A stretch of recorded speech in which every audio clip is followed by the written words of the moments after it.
I think recent events have obviously focused people's attention on this particular aspect of discrimination in our society. So it felt like the right time to start a conversation, both in Tynwald, but actually I hope that the conversation we can start to have in Tynwald might also be further picked up and, engage wider society.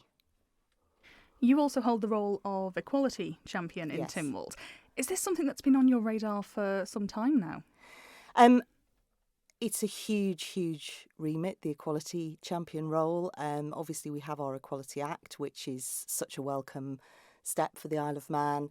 But I think in terms of actually truly embedding inclusion in practice, the next phase very much is about thinking about, well, what actually does equality and inclusion look like day to day, and how do we make that happen? How do we help that happen? Because actually we're talking about culture, really. We're talking about that type of change, and that's the sort of change that can take quite a long time. So it's certainly been on the agenda, and I think it will continue to be. Now, you say this is about starting a conversation. What happens after that conversation? Does there need to be some legislation change? Well, I don't want to preempt the discussion in Tynwald, and I'll be really interested to hear what members think, what their views are, and whether they think there are certain things that we ought to change, that we ought to look at. I, as part of my preparation and research in this area, have been engaging with people who live locally, representatives of people of colour Isle of Man, listening to their lived experiences. And I think a key area that's probably quite important that we look at is the whole area of education and awareness raising.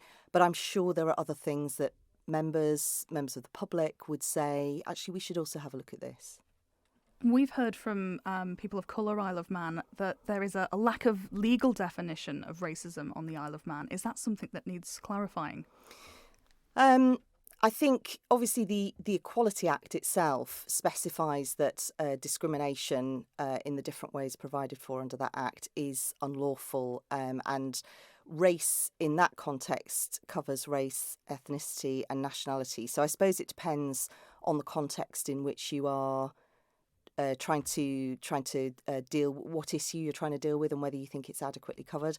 I think, certainly from my engagement with people of colour Isle of Man, I understand that what they're very passionate about is actually helping us increase our racial literacy, by which I understand that it's the terminology we use, but actually something that I've put down in the motion is that I want to broaden the conversation to think about the issue of structural and institutional racism, because I believe passionately that we have good intent as individuals, we have good intent, and as government and as other institutions, we have good intent to not have issues of discrimination and racism.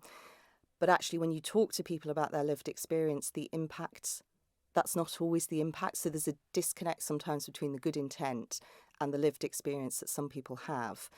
And I think that's where we need to unpack concepts like structural racism, structural discrimination, institutional discrimination, and look at why sometimes our good intent doesn't have the right outcomes in terms of being truly inclusive.